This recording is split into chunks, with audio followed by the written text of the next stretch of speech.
Now you got the cat.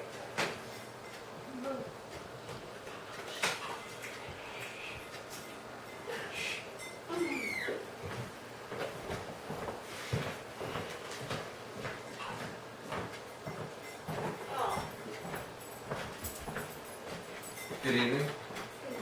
Good evening. Who here can name a Dr. Seuss book? Pretty much everybody. Mostly everybody has read one of his books. Dr. Seuss has touched so many people all over the world. Those books span multiple languages, generations of families. They hold a value in teaching children the importance of development and comprehension, while still being fun and stretching the imagination. They can even teach us very important lessons in our journey of life.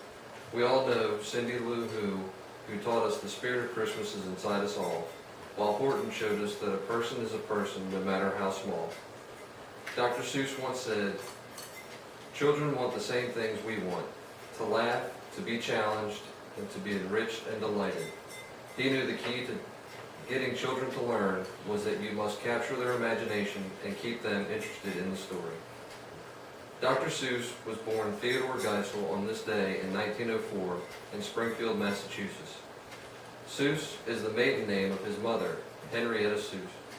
The correct Bavarian pronunciation is Zeus. He later took his mother's maiden name due to some trouble he got into while he was in college. He tried to achieve his doctorate in literature at Oxford University in England. While studying abroad, he met his first wife, Helen. They got married in 1927. Together they moved back to the United States, and Dr. Seuss began writing for a comic magazine called Flit.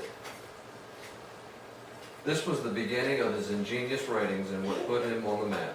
The most famous was a cartoon that depicted a family outing being swarmed by mosquitoes. The mother in the cartoon shouts, "Quick, Henry, the Flit." This was a smash hit and became the saying of the day, much like Got Milk was a few years ago. This started his career in advertising for companies such as NBC, Ford, and GE.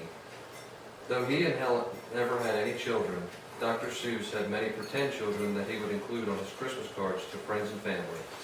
He especially liked to boast about his imaginary daughter, Chrysanthemum Pearl, and her achievements to silence friends who bragged about their children. In 1937, he wrote his first book, And to Think I Saw It on Mulberry Street. This was the first of 44 books published, and his last book was published in 1990, titled Oh, the Places You Will Go. It has become a very popular book for graduates of high school and college.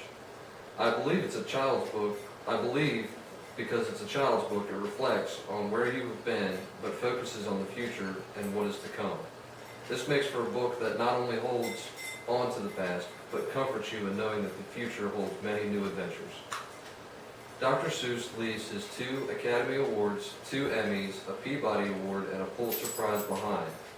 He also has many of his books become network TV short films, as well as major motion pictures. But his greatest achievement is that we get to enjoy reading his timeless works for generations to come.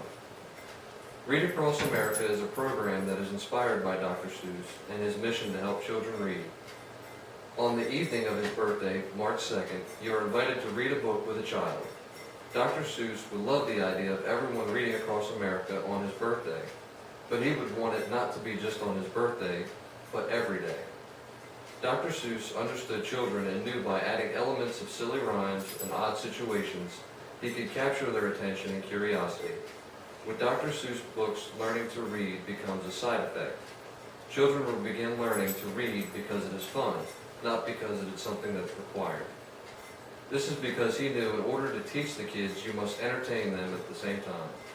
So join me in reading a book with a child on this evening of March 2nd, and I will leave you with a quote from Oh, the Places You Will Go. Will you succeed? Yes, you will indeed. 98.75% guaranteed.